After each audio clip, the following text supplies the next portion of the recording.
Welcome back, Mando.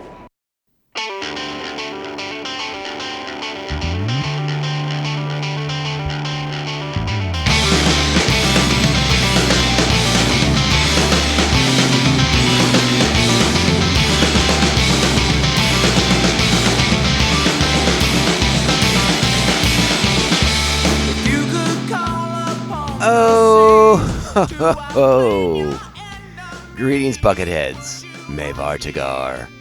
Welcome to our 382nd Trigon Try-Hard episode of MandoVision. I am your host, Nargai Tom. Thank you so much for checking out this small independent Star Wars podcast. We are so glad you're here. Reach out to us on the socials at Mando_Vision on X and Insta, MandoVision at Blue Sky, and of course you can email me, MandoVisionTom@gmail.com. Be sure to like, subscribe, follow, and share this show with all the Mandalorians in your covert. Alright, Bucketheads, we're back. I'm feeling a little better.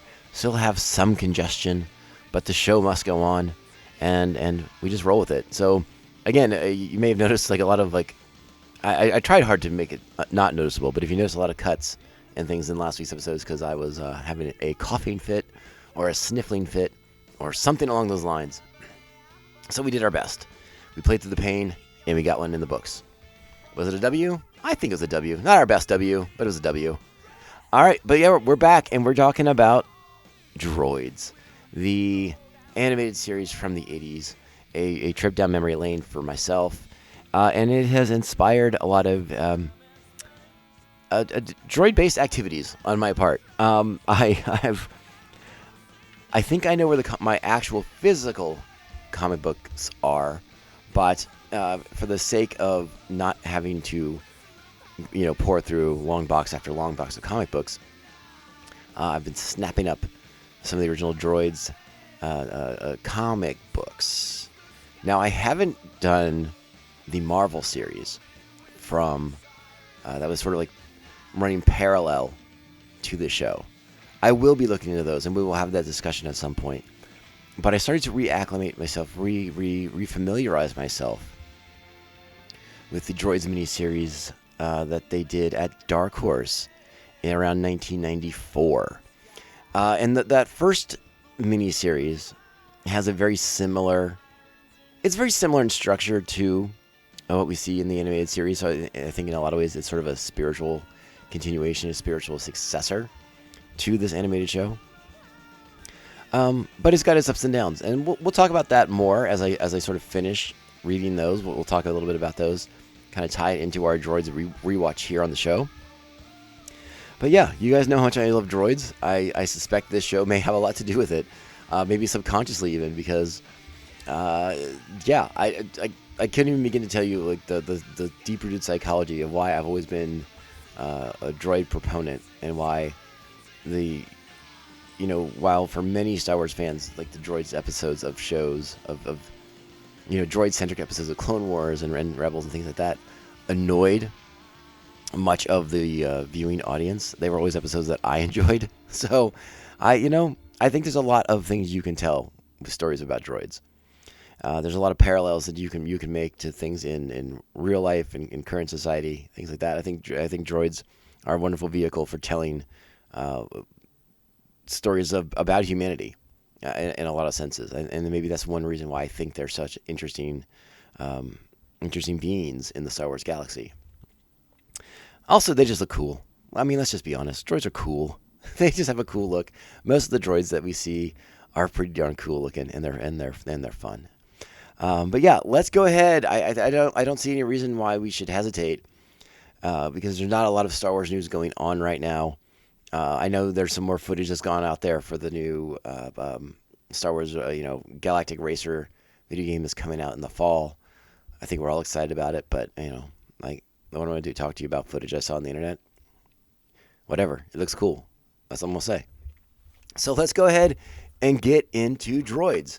And you know how we do on the podcast. We like to give credit where credit is due, and thank the people who took the time to create these things for us. So, without further ado, this is Star Wars Droids, Season 1, Episode 2, Escape into Terror. Original air date September 14th, 1985. directed by Ken Stevenson, written by Peter Sauter. Our primary cast for this week: Anthony Daniels, Long John Baldry, Donnie Burns, Leslie Donaldson, Maurice Godlin, Graham Haley, Dan Hennessy, Michael Kirby, Ken Pogue, Andrew Saviston, Toby Tarnow, and of course, R2-D2. Our plot for this week: the droids and racers go with Kia to Anu to stay with her mother. After realizing they are on a rebel base, they mount defenses against the Fromm Gang's deadly Trigon 1. Rebel base is a strong term. It's a bold statement. We'll talk about it. All right, you know what that means, friends. It's time. Strap on your buckets. Let's go. Get out of here. We'll hold them off. You're going to have to relocate the covert. This is the way. This is the way. All right, so we pick up not far from where we left off. We're on Kia Mall's ship, on our way. Well, we're not really on our way anywhere. We're in space, presumably between two planets, between the planets we spend our time on, Ingo and Anu. And as was referenced, Kia's ship is in need of repairs, so they didn't make it very far before those repairs needed to commence. So Thal and Jord are inside the cabin, and they're doing repairs on the different consoles, and Kia's watching. Meanwhile, outside in space, we have R2 and C-3PO doing the work that only droids can do, since they don't need to breathe. Now, R2, as we know, is a skilled mechanic, astro droid, built for these kind of things. C-3PO, can C-3PO even turn a wrench? I don't know if I trust C-3PO in a mechanical repairman's capacity. But, hey, he's a droid. He can go out there and do some work. It's okay. He lives to serve, for better or worse. And, so they're out there, and he's tethered down, and he's really proud of it, and then he realizes that he's on the hyperdrive unit, and it's floating away into the void of space. That feels bad. That feels like a bad thing. There's a running joke in this episode there are several, is a bad servo in C-3PO's back that causes him to be bent over quite a bit. And later in the episode, he is bent into a position that we couldn't even get his action figure into if we tried. It would have snapped his legs right off. So an interesting thing there. And then the idea that C-3PO is trained in some form of martial arts, some sort of Star Wars martial arts, the Tera Sakai, if you will, which we don't really get to see him be proficient in at all, because I suspect he's not very proficient in it at all. So, again, a couple running gags throughout this episode. And this is a strange episode, I'm not going to lie. But I think you're going to get that as sort of a recurring note as we rewatch the show.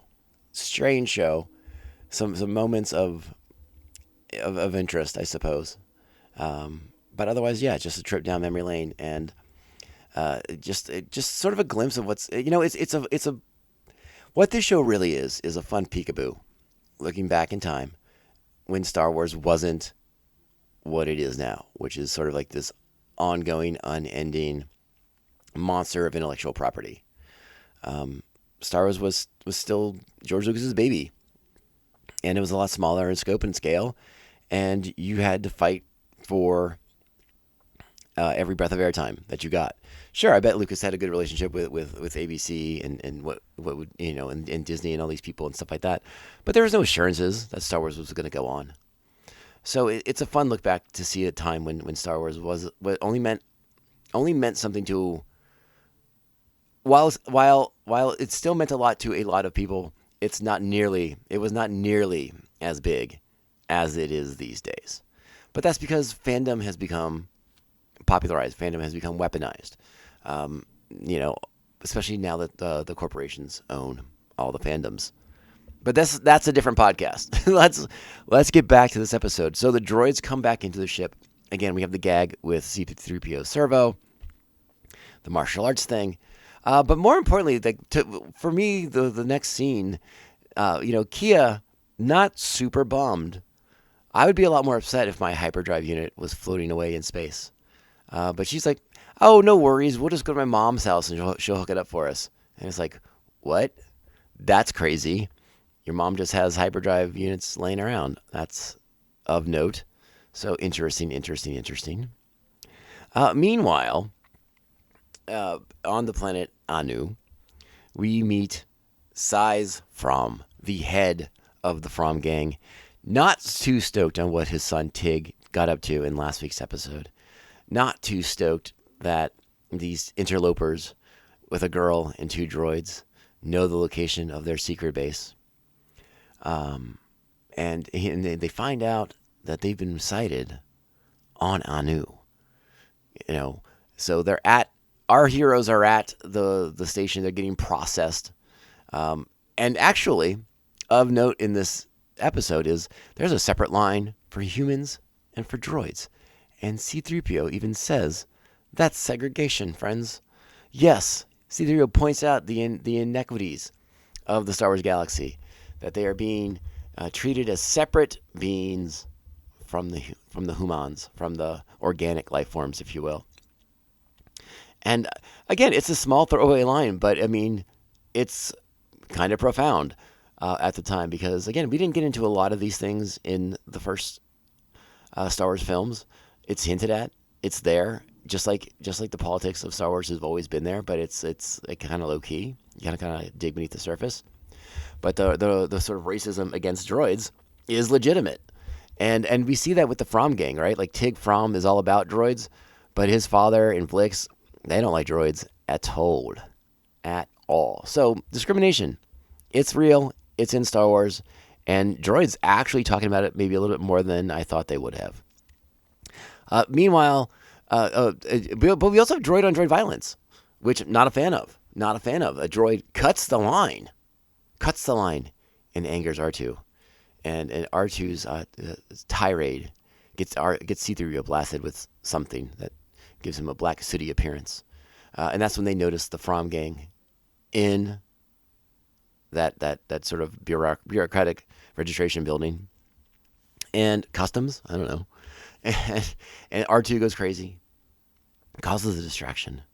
Our heroes are able to make their escape from the From gang and make their way to Kia Mall's mother's house.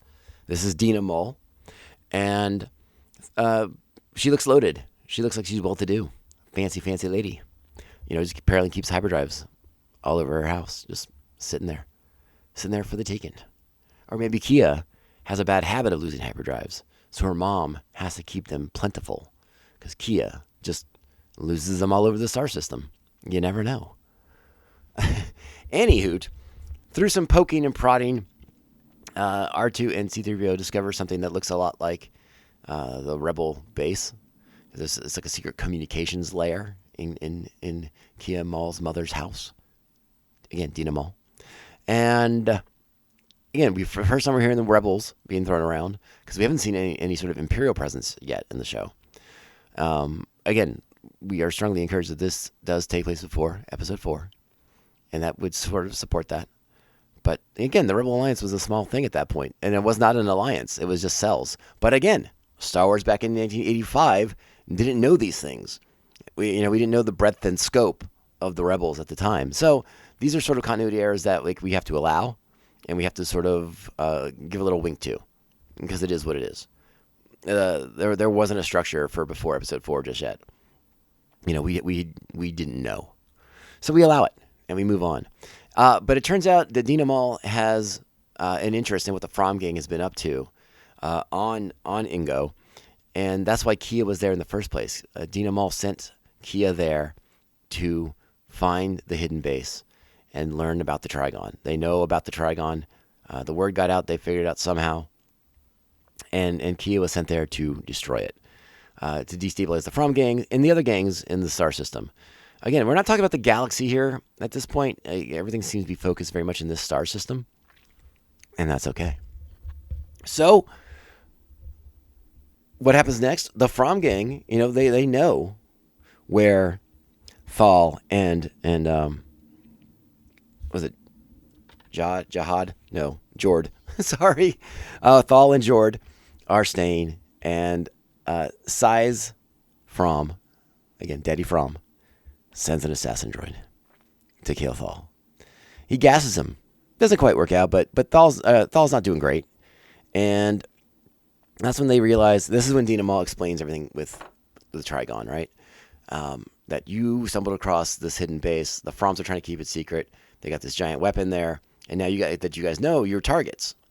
So Thal goes to sleep it off. And Kia and Jord decide that they are going to go back to Ingo and take care of the Trigon. Thal comes to the next morning to see them leave. And then they decide, like, hey, you know what? R2 and C-3PO, they can't do it without us. We're going to. So everyone sneaks aboard. Well, there's a lot of antics. But they eventually get aboard the ship that will go to Ingo and take them to the secret hidden base so they can destroy the Trigon. A meteor shower ensues. That's pretty interesting. I should mention that Kia and Thal are in these containers that during the meteor shower, it looks like one of the container containing those two gets crushed by a device. It's not them. Surprise, surprise. We also find out that C-3PO is in possession of a thermal detonator that Kia gave him, even though it just looks like a golden battery pack.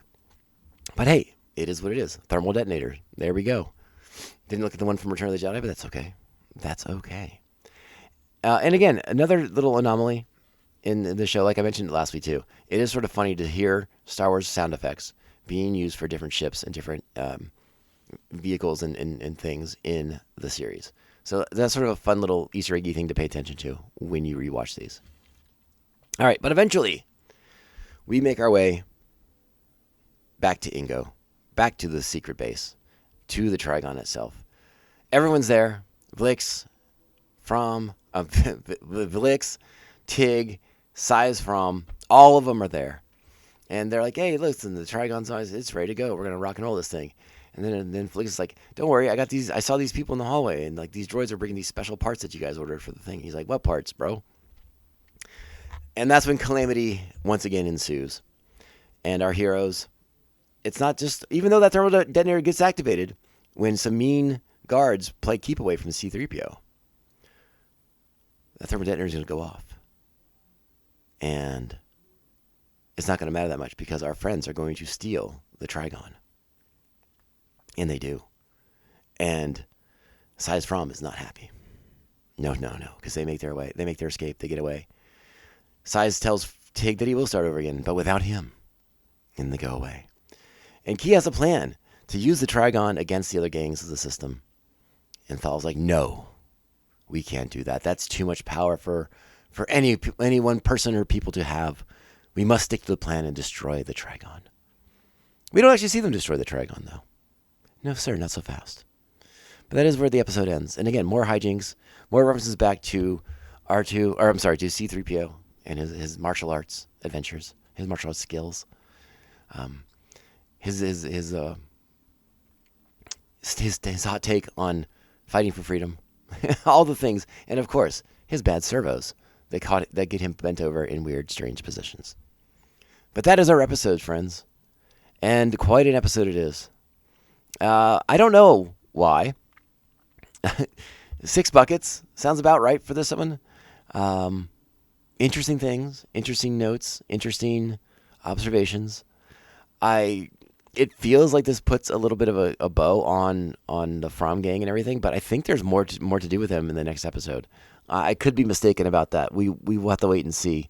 Again, I'm not watching ahead, and I haven't seen the show since 1985. So we'll see what happens there. But yeah, 6 buckets. Go check it out. Follow along with us on the show. Again, check these out via the Disney Plus app. They're all there, and they're ready for you to consume. And if you are feeling adventurous, check out those comics that we're reading, because we are going to have a discussion on those down the road. Like I said, I'm working on the Dark Horse books right now, but the Marvel 85 Marvel series based on this animated show will also be in discussion as well down the road.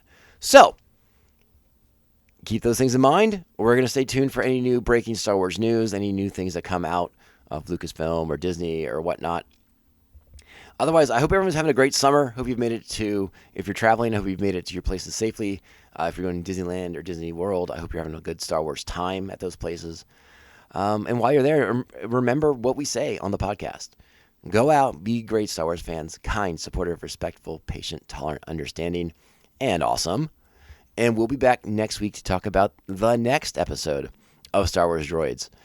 And I can't wait to see what kind of trouble our heroes get into once again, like the song says, in trouble again. All right, Bucketheads. You know, this podcast can only end one way. This is the way. This is the way. This is the way. This is the way. I would like to see the baby.